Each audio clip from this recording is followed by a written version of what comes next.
നമസ്കാരം. നമ്മളെ കൂടെ നമ്മുടെ social media star Alan Jose Pereira ഉണ്ട്.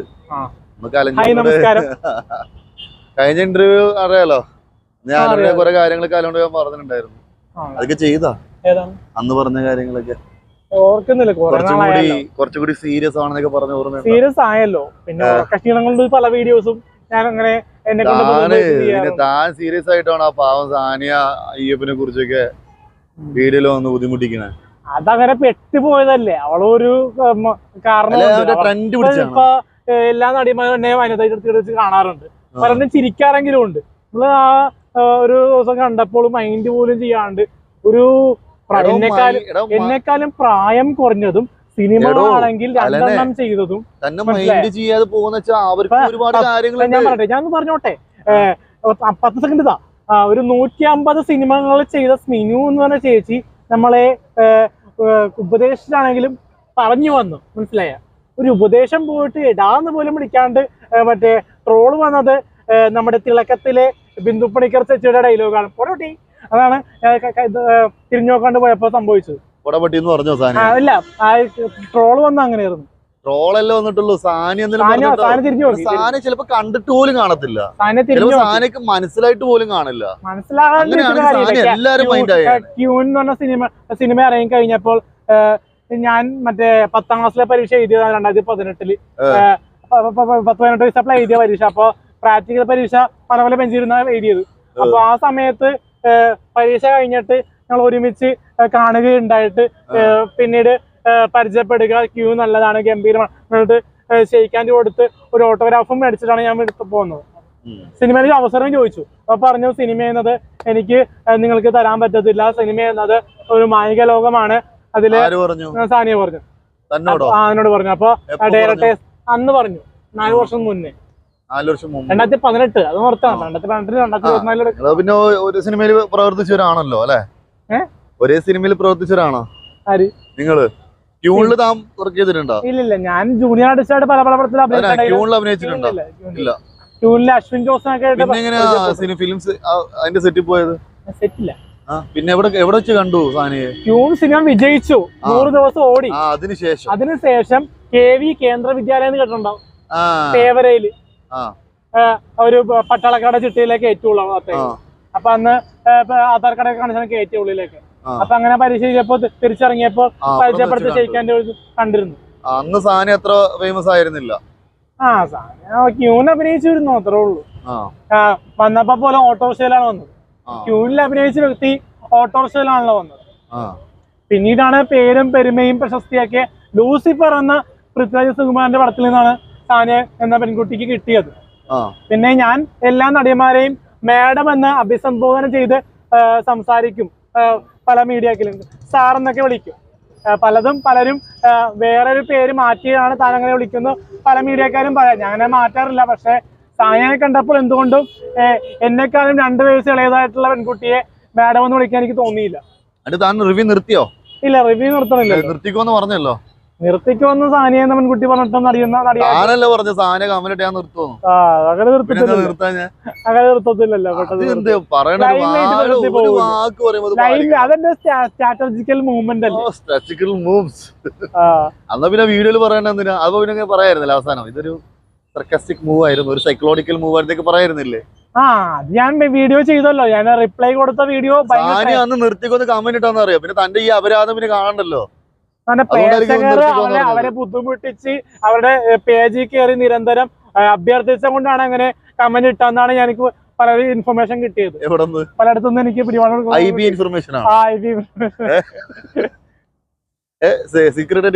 അത് കാരണം എനിക്ക് പല ഫോൺ കോളും വരുന്നുണ്ട് പലയിടത്തും. നല്ല കോൾസ് വരുന്നുണ്ട്. ഡൽഹി ബോംബെയൊന്നുമല്ല, പിന്നെ സിനിമാക്കാരുടെ ഒരു തട്ടകമാണ് ന്യൂസ് ചാനൽസ്. ഇപ്പൊ ഓൺലൈൻ മീഡിയ ഒക്കെ എന്റെ ബൈറ്റ് എടുക്കാണ്ടിരിക്കാം. പക്ഷെ main stream news channels, TV news channels ഒന്നും അങ്ങനെ ന്യൂസ് 18 മാത്രം നമ്മുടെ സലാറിന്റെ റിവ്യൂ എടുത്തിട്ടുണ്ട്, ബാക്കി ഒരു ചാനൽസ് എടുത്തിട്ടില്ല. പക്ഷെ എങ്കിൽ കൂടിയും ഒട്ടുമിക്ക ന്യൂസ് ചാനൽസിലും അന്നത്തെ ദിവസം ട്രെൻഡിങ് ആയിരുന്നു. മാതൃഭൂമി, മനോരമ ന്യൂസ്, മംഗളം, ഇന്ത്യൻ എക്സ്പ്രസ് പോലെ അതെന്താ അറിയോ, അവർക്കന്ന് ഈ ക്ഷാമം വന്നു, ന്യൂസിന് ക്ഷാമം വന്നപ്പെട്ടതാ. ഈ ഓൺലൈൻ വീഡിയോ തന്നെ പല നടന്മാരും എന്നെ പറ്റി എന്നോട് പറഞ്ഞിരുന്നു, ഞങ്ങൾ ഒരിക്കലും ന്യൂസിൽ കാണിക്കില്ല. ഒരേ പറഞ്ഞു, ഞങ്ങൾ ഒരിക്കലും തങ്ങളെ പോലെ കോമാളിയെ ന്യൂസ് ചാനലിൽ കാണിക്കില്ല എന്ന് പറഞ്ഞു. വൈറലായെന്ന് പറഞ്ഞ പേര് പ്രശസ്തി കാണിക്കില്ലെന്ന് പറഞ്ഞു. അതെന്തോ ആയിക്കോട്ടെ, ഞാൻ പറയുന്നതല്ലേ, എനിക്ക് പിന്നെ എന്തും പറയാലോ. നാളെ ഇങ്ങനെ പറയാലോ, മോഹൻലാൽ എന്നോട് ഇങ്ങനെ പറഞ്ഞെന്നൊക്കെ തനിക്ക് പറയാം. അതൊന്നും ഒരു കാര്യമില്ല. ഇപ്പൊ എന്താ പുതിയ പരിപാടി? തലതെറിച്ചവനെ കാണുന്നില്ലല്ലോ. എന്താ തലതെറിച്ചവന്റെ സീരീസ് കഴിഞ്ഞല്ലോ, 2 സീരീസ് വിജയിച്ചു. സീസൺ 2 ആണ്. 2ഉം 3ഉം വിജയിച്ചു, 4ഉം 5ഉം 6ഉം 7ഉം അങ്ങനെ. ഇനി വേറൊരു കാര്യം, ബിഗ് ബോസിലുണ്ടോ? ബിഗ് ബോസിൽ ഇതുവരെ ലിസ്റ്റിൽ പലരും ട്രഡീഷണൽ ലിസ്റ്റിലൊക്കെ കോമൺ ആയിട്ടുള്ള പബ്ലിക് റെസ്പോൺസുകാരുടെ 6 ടണ്ണും തൊപ്പിയും വരുമെന്ന് പറയുമ്പോൾ മീഡിയക്കാർക്ക് തന്നെ അറിയാലോ. അപ്പൊ മീഡിയക്കാരുടെ ഹൈദരാബാദ് ചാനലിലൊക്കെ ആങ്കേഴ്സ് എന്റെ പേര് ഉൾപ്പെടുത്തുന്നുണ്ട്. അപ്പൊ പബ്ലിക് റെസ്പോൺസ് എടുത്തപ്പോൾ 6 ടണ്ണിന് തൊപ്പി വേണമെന്ന് പറഞ്ഞപ്പോൾ ആ പെരേരയും വന്നാൽ നന്നായിരിക്കും എന്നൊക്കെ പറയുന്നുണ്ട്. അപ്പൊ നമ്മളെ ആങ്കറെ ഹൈദരാബാദ് മൂവി വേൾഡിലെ ആങ്കർ ഹൈദരാബാദ് ചാനൽ മൂവി വേൾഡാണല്ലോ, മൂവി വേൾഡ് ഫേമസ് ചാനലാണല്ലോ, സെലിബ്രിറ്റീസിന്റെ ചാനൽ. അപ്പൊ അങ്ങനത്തെ സെലിബ്രിറ്റീസിന്റെ ചാനലില് എന്റെ പേര് ഉച്ചരിക്കണമെങ്കിൽ എന്റെ മാർക്കറ്റ് വാല്യൂ ഫീൽഡില് മാർക്കറ്റ് വാല്യൂ ഹൈയിലാണ്. എല്ലാവർക്കും ശ്രദ്ധിക്കുന്ന പേരാണല്ലോ പെരേര എന്ന് പറയുന്നത്. എനിക്ക് 3 പേരുണ്ട്, അലിൻജോസ് പെരേര. അപ്പോൾ പലരും വിളിച്ചാൽ പോകുമെന്നും മാത്രമേ പറയാൻ പറ്റുള്ളൂ. വിളിച്ചിട്ടില്ല ഇതുവരെ. വിളിക്കണം, തുടങ്ങി. ഇനിയിപ്പോ വൈൽഡ് കലണ്ടറിൽ ചിലപ്പോ വിളിക്കുമായിരിക്കും. പോയി കഴിഞ്ഞാൽ അത്രയും കാലം പിന്നെ കുറച്ച് കാലം നമ്മൾ സഹിക്കണ്ടല്ലോ. ഇനി ബിഗ് ബോസിന് നമ്മ കാണാത്തോണ്ട് കുഴപ്പമില്ല. മോഹൻലാലിന്റെ ഫാൻസ് എന്തായാലും കാണാണ്ടിരിക്കില്ല. മോഹൻലാലിനെ സ്നേഹിക്കുന്ന മോഹൻലാല് ബിഗ് ബോസിന് കോടിക്കണക്കിന് രൂപ മേടിക്കണമെന്നാണ് അറിഞ്ഞത് ഞാൻ. ആങ്കറായി നിൽക്കുമ്പോഴേ വെറുതെ നിൽക്കില്ലല്ലോ, അദ്ദേഹത്തിന് കിട്ടിക്കോട്ടെ, കിട്ടാണ്ടിരിക്കും. ബിഗ് ബോസിനെ കുറിച്ച് എന്താ അഭിപ്രായം? ബിഗ് ബോസ് ഒരു സ്ട്രാറ്റജിക്കൽ ഗെയിമാണ്, ഒരു ഗെയിം സെക്ഷൻ ആണ്. മോട്ടിവേഷൻ ചെയ്യേണ്ട നമ്മുടെ പൊതു സ്വഭാവം അതിൽ കാണിക്കും ആൾക്കാർ. ഇവിടെ പലരും ബിഗ് ബോസിൽ കയറുമ്പോ സ്വർഗത്തിൽ കയറുന്ന എന്റെ ഒരു അനുഭൂതിയാണ്. ഇപ്പൊ നമ്മള് തിയേറ്ററിൽ പോകുമ്പോൾ ആൾക്കാർ വെൽ ഡ്രസ്സിലൊക്കെ അല്ലേ പോകുന്നത്, പാന്റ് ഷർട്ടൊക്കെ ഇട്ട്. പിന്നെ 1-2 പേരൊക്കെ അല്ലേ നിക്കറൊക്കെ ഇട്ട് വരുന്നത്. അപ്പൊ ബിഗ് ബോസിൽ കാണുന്ന നേരം വെളുത്ത് എണീക്കുമ്പോൾ എങ്ങനെയാണ്, നമ്മള് ഒരു ബനിയനൊക്കെ ഇടും, അല്ലെങ്കിൽ ഷർട്ടിൽ ആണുങ്ങളാണെങ്കിൽ ഷർട്ട് ധരിക്കില്ല, അങ്ങനെയുള്ള സംഭവങ്ങളൊക്കെ ബിഗ് ബോസ് കാണാൻ വേണ്ടിട്ടാണ് ബിഗ് ബോസ് കണ്ടത്. ഡെയിലി ലൈഫില് ബിഗ് ബോസിൽ അതൊക്കെ കാണാൻ പറ്റുന്നതാണ്. ഇപ്പൊ റിയൽ ലൈഫ് കാണാമല്ലോ, അങ്ങനത്തെ ലൈഫ് സിനിമയിൽ കാണിക്കുന്നില്ല. അങ്ങനത്തെ ലൈഫ് ഇപ്പത്തെ സിനിമയില് ഒരു വീടും പരിസരവും കാണിക്കുന്നു. ഒരാളുടെ ഒരു ഡെയിലി ലൈഫ് നമുക്ക് ബിഗ് ബോസിലൂടെ കാണാൻ പറ്റും. അവരുടെ ജീവിതം എങ്ങനെയാണ്, അവരെങ്ങനെയാണ് മുന്നോട്ട് പോകുന്നത്, അവരെന്തൊക്കെ കാര്യങ്ങളാണ് സംസാരിക്കുന്നത്, അവര് ഫ്രണ്ട്സുമായിട്ട് എങ്ങനെയാ കൂട്ടുകൂടുന്നത് എന്നൊക്കെ അറിയാനുള്ള ഒരു ത്വര അല്ലെ. അതൊക്കെ അതുകൊണ്ടാണ് ബിഗ് ബോസ് കാണാം. ഇപ്പൊ പ്രത്യേകത എന്ന് പറയുന്നത് ഇപ്പോഴത്തെ സീസൺ 6 എന്ന് പറയുന്നത് ബിഗ് ബോസ് വന്ന കണ്ടസ്റ്റൻസിനെ കുറിച്ചൊക്കെ എന്താ അഭിപ്രായം? കണ്ടസ്റ്റൻസ് എനിക്ക് അറിയാവുന്ന ഒരാളുണ്ട്. ആരാ? അറിയാവുന്ന പരിചയമില്ല, പക്ഷെ പറഞ്ഞോ, പരിചയമില്ലെങ്കിൽ കൂടിയും നമ്മുടെ ആറാട്ടണന്റെയും അലിൻ ജോസ് പെരേരയുടെയും റിവ്യൂ എടുത്ത് റോസ്റ്റ് ചെയ്ത് കുറെ വീഡിയോ റോസ്റ്റ് ചെയ്തിട്ടുണ്ട് പുള്ളി. അല്ലാണ്ട് പുള്ളി ഒരു കണ്ടന്റ് ഉണ്ടാക്കിയിട്ട് വൈറലായ ആളല്ല. Sijo talks talks. അപ്പൊ അങ്ങനത്തെ ഒരാള് നമ്മുടെ റിവ്യൂ വിമർശിച്ച് ചെയ്യുന്നത് കോമാളിത്തരാണെന്ന് നമുക്ക് അറിയാം. എങ്കിൽ അത് പറഞ്ഞ് ഫലിപ്പിക്കേണ്ട കാര്യമില്ല പുള്ളിക്ക്. പുള്ളി അർജുനെ പോലത്തെ ആൾക്കാരൊക്കെ നമ്മളെ വിമർശിക്കുന്നുണ്ട്. വിമർശകരോട് പറയാനുള്ളത് അലിൻ ജോസ് പെരേരയും ആറാട്ടണനെയും വിറ്റാണ് ഇപ്പോൾ സോഷ്യൽ മീഡിയ ജീവിക്കണമെന്ന് തന്നെ പറയാം. എന്നെ ഉദ്ദേശിച്ചിട്ടാണ്, ഇതെന്നെ മാത്രം ഉദ്ദേശിച്ചിട്ടാണ്. അങ്ങനെയല്ല, എല്ലാരും ചെയ്യുന്നുണ്ട്, അത് പേരെടുത്ത് പറയുന്നില്ല. ശരിയാണോ? നിങ്ങളുടെ വീഡിയോ ഭയങ്കര റീച്ചിനനുസരിച്ച് ഭയങ്കര റവന്യൂ ആണ്. ഇപ്പൊ നമ്മൾക്ക് ഒരു 500 രൂപ ചിലപ്പോൾ ട്രാവൽ എക്സ്പെൻസ് നിങ്ങൾ ചിലപ്പോ തരുമായിരിക്കും, തന്നിട്ടുണ്ടാവും. കാശ് നമ്മൾ കൊടുക്കാറില്ല, ഫുഡ് വരാറുണ്ടെന്നാണ് ഇപ്പോൾ. അത് താനേ എന്റെ കയ്യിൽ വന്നിട്ട് റിവ്യൂ പറയുന്നോണ്ട്, റിവ്യൂ അല്ല, എവിടെ ഇന്റർവ്യൂല് ഒന്ന് സംസാരിക്കുന്നുണ്ടോ ബൈറ്റ് തരുന്നുണ്ടോ ഒന്നല്ല. ഞാൻ എന്റെ കൂടെ ആർക്കും വന്നാലും ഫുഡ് മേടിച്ചു കൊടുക്കാറുണ്ട്. അങ്ങനെ കുറെ പേര് ചെയ്യാറുണ്ട്. ഇപ്പൊ എനിക്ക് ഓൺലൈൻ മീഡിയ കയറിയപ്പോ ഫുഡ് മാത്രമല്ല പൈസയും തരാറുണ്ട്. പൈസ ഞാൻ കൊടുക്കൂല, പൈസ നീ ആവശ്യപ്പെടുകയാണെങ്കിൽ ഞാൻ തരും. അങ്ങനെ തരാറുണ്ട്. ഇപ്പൊ പെട്രോളിനും ഫണ്ടിന് വേണ്ടി 100 രൂപ ചോദിക്കുമ്പോൾ നിനക്ക് വേണമെങ്കിൽ എന്റെ വീഡിയോയുടെ റവന്യൂ ഷെയർ വേണോ നീ ചോദിക്കും, നമുക്ക് പരിഹാരം ഉണ്ടാക്കാം. അത്രേ ഉള്ളൂ. മനസ്സിലായോ? എന്ന് വെച്ചാൽ നമുക്ക് ലക്ഷങ്ങളൊന്നും കിട്ടുന്നില്ല. നമുക്ക് ഇങ്ങനെ കഴിഞ്ഞു പോകാനുള്ള ചെറിയൊരു എമൗണ്ട് നമ്മളെ ചാനൽ എനിക്ക് കിട്ടുന്നുള്ളൂ. പൈസ കൊടുക്കുന്നതിന് മേടിക്കില്ല, എനിക്ക് യോജിപ്പില്ല.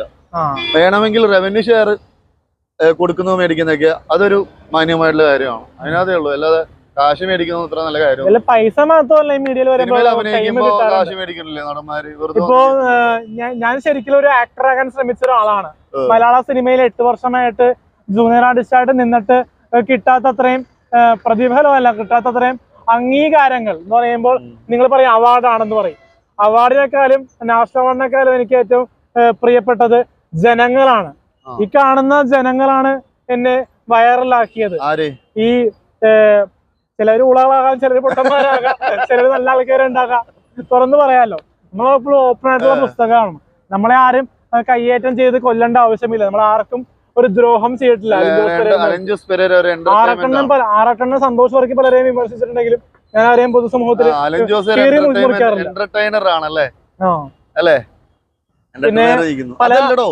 ബിഗ് ബോസിലോട്ട് വാ.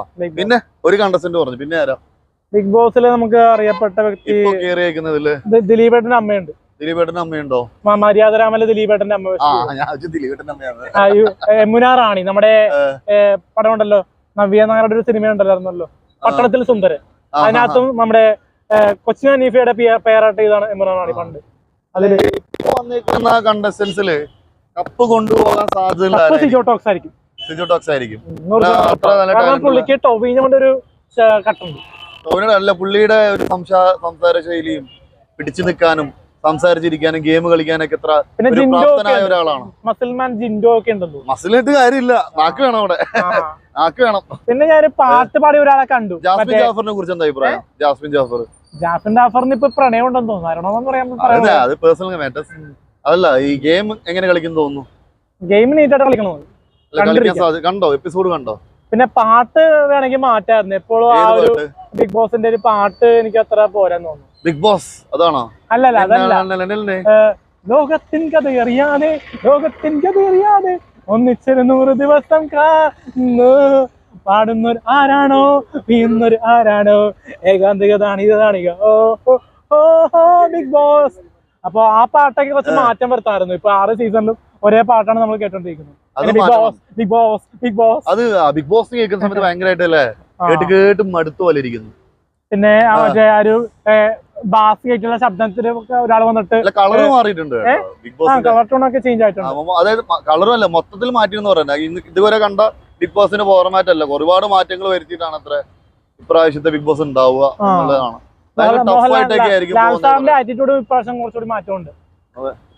നമുക്കിപ്പോ കഴിഞ്ഞ സീസൺ നോക്കുകയാണെങ്കിൽ അഖിൽമാരാറിനെ നോക്കാം, അല്ലെങ്കിൽ ഞാൻ നല്ലൊരു പ്ലേയേഴ്സിനെ പറയണേ. മണിക്കൂട്ട് ഞാൻ കാണാറില്ല. നമ്മൾ ഈ സോഷ്യൽ മീഡിയ കട്ടിങ്സ് മാത്രമേ ഞാൻ ബിഗ് ബോസ് ഫുള്ള് കണ്ടിട്ടുണ്ട്. സിനിമ നടൻ നല്ല നടനാട്ടോ. അതല്ല, മണിക്കൂട്ട് ഇഷ്ടമല്ല എന്നാ പറഞ്ഞേ.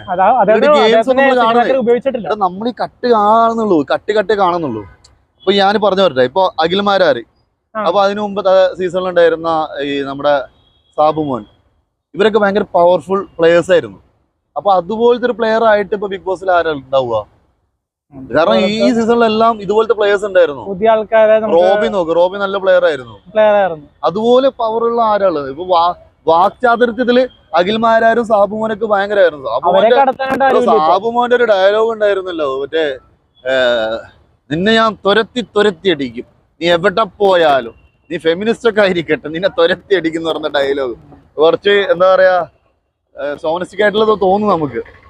അപ്പൊ അതുപോലെ ഇങ്ങനെ വാക്ചാതുര്യമുള്ള, ഇതുപോലെ സംസാരിക്കാൻ അറിയുന്ന അത്രയും പവർഫുൾ ആയിട്ടുള്ള ഒരു പ്ലെയർ ആരാന്ന് ചോദിച്ചാൽ ആരുണ്ടാവും അങ്ങനെ കാണിക്കാൻ?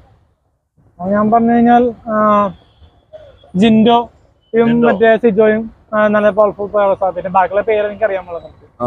പിന്നെ നമ്മുടെ അപ്സരയുണ്ട്, നമ്മുടെ ശാന്തനത്തില്, അവരൊക്കെ നല്ല കളിക്കാരാണ്. പിന്നെ നമ്മുടെ ഹൻസിബ ഹർഷൻ പണ്ട് ഞാൻ പരിചയപ്പെട്ടിട്ടുണ്ട്. നമ്മുടെ വിശ്വാസമല്ലാത്ത ലൊക്കേഷൻ ഞാൻ പരിചയപ്പെട്ടായിരുന്നു. നല്ല ആക്ട്രസാണ്. അതാണ് തൃശ്ശൂരിലേ നമ്മുടെ സുരേഷ് ഗോപി മത്സരിക്കുന്നുണ്ട്. അപ്പോ തനിക്ക് സിനിമയായിട്ട് പുള്ളി സിനിമ നടനാണല്ലോ തോന്നുന്നു. സുരേഷ് ഗോപിയുടെ കോടീശ്വരം പരിപാടിയും പിന്നെ സാമൂഹിക സുരക്ഷയും സാമൂഹികമായിട്ടുള്ള ഇടപെടലും ഒക്കെ കൊണ്ട് പല പരാജയങ്ങളും നേരിട്ടിട്ടുണ്ട് ഇലക്ഷൻസിൽ. അപ്പൊ ഈ കൊല്ലത്തെ ഇലക്ഷനിൽ 2 മാസം ഉണ്ടെന്ന് തോന്നുന്നു പ്രചാരണം. മെയ്യിലാണ് ഇലക്ഷൻ പ്ലാൻ ചെയ്യുന്നത് പറയുന്നു പലരും.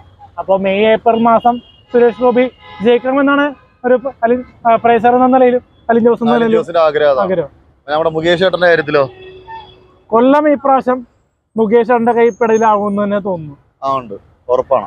കാരണം സിനിമ മാത്രമല്ല, ഒരു കാലത്ത് സിനിമ ഇല്ലാത്ത സമയത്ത് കൂടിയും സിനിമ ഉണ്ടായിരുന്നു. പക്ഷെ പുള്ളിക്ക് നായക സ്ഥാനമൊന്നും സിനിമക്കാർ അധികം കൊടുക്കുന്നില്ലല്ലോ. ഉപനായക സ്ഥാനത്തിലേക്ക് ഒതുങ്ങി പോകുന്ന ഒരു ആക്ടറാണല്ലോ മുകേഷ് എന്ന കലാകാരൻ. അപ്പോ അദ്ദേഹം ബഡായി ബംഗ്ലാവിലൊക്കെ നല്ല രീതിയിൽ പ്ലേ ചെയ്തു ആങ്കറിങ് സ്റ്റൈല്. അപ്പൊ അതേ കൊണ്ട് തന്നെ പിന്നെ ലാലേട്ടന്റെ മരുഭൂമില മറ്റേ അറബി ഒട്ടകം മുറ്റു കൺട്രീസിലൊക്കെയുള്ള പെർഫോമൻസ് ഒക്കെ മികച്ച. സിനിമ എന്നത് ബിസിനസ് ആണെങ്കിൽ കൂടിയും പ്രേക്ഷകരെ എന്റർടൈൻ ചെയ്യാൻ പുള്ളിക്ക് കൈവുണ്ട്. അതുപോലെ തന്നെ പ്രേക്ഷകരെ വേണ്ടി കഠിനാധ്വാനം ചെയ്യാനും പുള്ളിക്ക് പറ്റും. ഒരു 65 ഏജ് ആയെന്ന് തോന്നുന്നു പുള്ളിക്ക്. അപ്പൊ അദ്ദേഹം അതുകൊണ്ട് തന്നെ ഒരു നല്ലൊരു ബുദ്ധിമാനായിട്ടുള്ളൊരു രാഷ്ട്രീയക്കാരനാണ് മുകേഷ് എന്ന പൊളിറ്റീഷ്യൻ. അപ്പോ അദ്ദേഹത്തിന് വോട്ട് ചെയ്യുക എല്ലാവരും. സിനിമ നടന്ന ഒരു ഫെയിം മാറ്റി വെച്ച് കഴിഞ്ഞാൽ മാറ്റി വെക്കേണ്ട ആവശ്യമില്ല, നല്ലതാണെങ്കിലും പല പല വിമർശനങ്ങൾ സിനിമാക്കാർക്ക് വരുന്നുണ്ട്. അതുകൊണ്ട് തന്നെ പല പല വ്യക്തിപരമായിട്ടുള്ള കാര്യങ്ങളിലേക്ക് പോകാണ്ട് അദ്ദേഹത്തിന്റെ കഴിവും അദ്ദേഹത്തിന്റെ സപ്പോർട്ട് ഇപ്പോ പല പല മുതിർന്ന രാഷ്ട്രീയ നേതാക്കൾ പേരെടുത്ത് പറയുന്നില്ല ഞാൻ.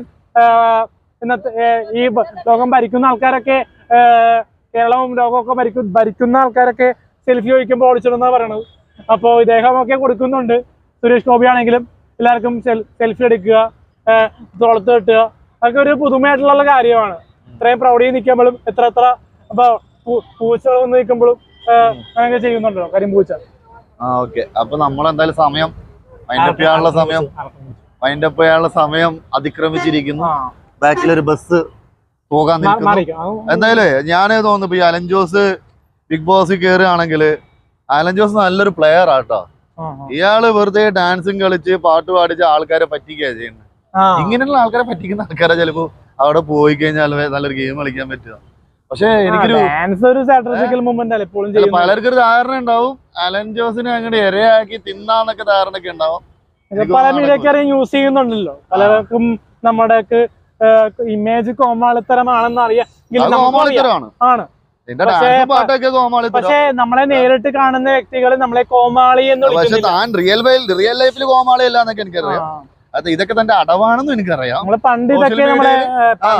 സോഷ്യൽ മീഡിയയിൽ വൈറലാൻ വേണ്ടിയുള്ള തന്ത്രപ്പാടാണെന്ന് എനിക്കറിയാം.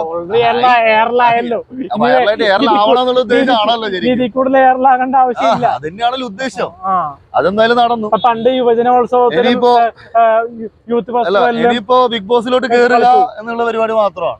ബോസിൽ കയറാൻ വേണ്ടിട്ടാണല്ലോ ഇത്രയും ചെയ്തല്ലേ. ബിഗ് ബോസ് എന്ന് പറയുന്നത് ഒരു ഗെയിം സെക്ടറാണ്. അതിലേക്ക് കയറണമെന്നുള്ള അതികഠിനമായിട്ടുള്ള ഒരു ആഗ്രഹമുണ്ട്.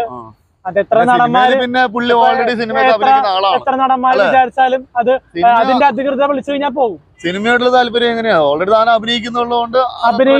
ക്യാരക്ടർ റോളിലേക്ക് പലരും വിളിക്കുമായിരിക്കണം. വിളിച്ചിട്ടുണ്ട് കുറച്ച് പേര്. അപ്പൊ ഇനിയും പലരും വിളിച്ചു കഴിഞ്ഞാൽ കറക്റ്റായിട്ട് ചെയ്യും. വിളിക്കാന്ന് പറഞ്ഞ് കുറെ പേര്, കമലയുടെ ഡയറക്ടർ, പിന്നെ ഷാനിമോൻ എന്ന് പറഞ്ഞ മറ്റേ കെങ്കേമയുടെ ഡയറക്ടറൊക്കെ പറഞ്ഞിരുന്നു വാഗ്ദാനങ്ങള്. അപ്പൊ അവര് വിളിച്ചു കഴിഞ്ഞാൽ അപ്പൊ കറക്റ്റായിട്ട് ചെയ്തിരിക്കും. അപ്പൊ ഓക്കെ. അപ്പൊ എന്തായാലും തന്റെ ഈ പറഞ്ഞ ബിഗ് ബോസ് എന്ന് പറയുന്ന ആഗ്രഹം പൂമണിയട്ടെ. സിനിമയിൽ നല്ലൊരു ക്യാരക്ടർ റോൾ തനിക്ക് ചെയ്യാൻ സാധിക്കട്ടെ. തന്റെ ഈ ഒരു പോക്കിലാണെങ്കിൽ തനിക്ക് ഒരിക്കലും സിനിമയിൽ അഭിനയിക്കാൻ പറ്റില്ല. ബിഗ് ബോസ് കയറുമായിരിക്കും. നല്ലൊരു ക്യാരക്ടർ റോൾ കിട്ടണമെങ്കിൽ ഞാൻ പറയും, നല്ലൊരു ക്യാരക്ടർ റോൾ കിട്ടണമെങ്കിൽ താൻ ഇനി ഒരുപാട് പരിശ്രമിക്കേണ്ടിയിരിക്കുന്നു. ആ പരിശ്രമത്തിന് ഒരു റിസൾട്ട് ഞാൻ ആഗ്രഹിക്കുന്നു. ക്യാരക്ടർ റോൾ ചെയ്താലും ഇല്ലെങ്കിലും ഫെയിമിനും ഒരു പരിധിയില്ല. അപ്പൊ അതുകൊണ്ട് തന്നെ ഫെയിം ഉള്ളത് കൊണ്ട് ഈ ഫെയിമിനെ യൂട്ടിലൈസ് ചെയ്ത് ആ എനർജിയിൽ ഒരു സിനിമ വന്നു കഴിഞ്ഞാൽ പ്രേക്ഷകർ ഇരുകൈ നീട്ടി സ്വീകരിക്കും. രപ്പുകൂട്ടുന്ന പടം വരുന്നുണ്ട്. അപ്പോ അതിനുശേഷം അതിന്റെ ഒരു പ്രശസ്തിയും പെരുമയും കണ്ടിട്ട് പലരും വിളിക്കാൻ ശ്രമിക്കുക. പിന്നെ വൺസ് അപ്പോൺ ടൈം കൊച്ചി, നാദശിഖരന്റെ പടം വൺസ് അപ്പോൺ ടൈം കൊച്ചി വിഷുവിന് വരുന്നുണ്ട്. അപ്പൊ അതൊക്കെ കാണാൻ ശ്രമിക്കുക. പിന്നെ മഞ്ഞുമൽ ബോയ്സിൽ കട്ടായി പോയി. പക്ഷെ ഇനിയുള്ള സിനിമയിൽ കാണിക്കും റാം, പിന്നെ 5 സെന്റും സെലീനയും. കട്ടാകുന്നത് ഒരുപാട് സിനിമയിൽ ഒരുപാട് സാധനം ചെയ്തിട്ടുണ്ട്. അതെല്ലാം കട്ടായി പോവാ. ചിലത് ഇപ്പോഴത്തെ ഫെയിം കൊണ്ട് കട്ടായി പോകുന്നുണ്ട്. ചിലതൊക്കെ ഫെയിം കൊണ്ടാണോ കട്ടായി പോകുന്നത്? അത് അവരുടെ RDXന്റെ ഒരു സംഭവത്തിൽ ഞാൻ പറഞ്ഞു, RDX എന്നെ കാണിച്ചു. അപ്പൊ RDX കാണിച്ചപ്പോ ഞാൻ പറഞ്ഞു RDX സിനിമ 100 കോടി ക്ലബിൽ കയറിയത് എന്റെ പരിശ്രമം കൊണ്ടാണെന്ന് പറഞ്ഞു. അപ്പൊ അതൊക്കെ തള്ളല് കേട്ട് വളരെ അസൂയപ്പെട്ട കട്ടറൊക്കെയാണ്. പക്ഷെ സത്യാനന്ദനിൽ ഇപ്പോഴും കാണിക്കുന്നുണ്ട്, TV വന്നപ്പോഴും സത്യാനന്ദൻ നല്ല ക്ലിയർ ആയിട്ട് കാണിക്കുന്നുണ്ട്. എന്തായാലും സന്തോഷം അല്ലേ. അപ്പൊ സിനിമ കൊണ്ടാണ് നമ്മൾ ഇത്ര എത്തിയത്. സിനിമ ഇല്ലായിരുന്നെങ്കിൽ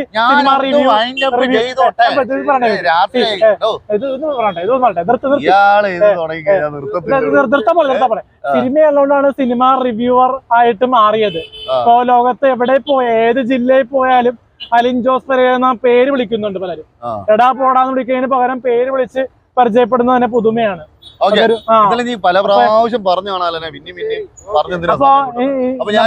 റിവ്യൂസ് കാണുക, സപ്പോർട്ട് ചെയ്യുക. ഷോർട്ട് ഫിലിംസ് നേരും ബ്ലഡി നൈറ്റും അടുത്ത മാസം ഇറങ്ങുന്നുണ്ട്. അപ്പൊ നേരിനും ബ്ലഡി നൈറ്റിനും എന്റെ വക വിജയാശംസകളും. പേസർ ട്രോൾ വരണം. ലാലേട്ടൻ നേര് നമ്മൾ ഷോർട്ട് ഫിലിം ആക്കി ചെയ്യുന്നു. അപ്പൊ ഓക്കെ സന്തോഷം, ഒരുപാട് വളരട്ടെ. Okay, good night. Okay, thank U.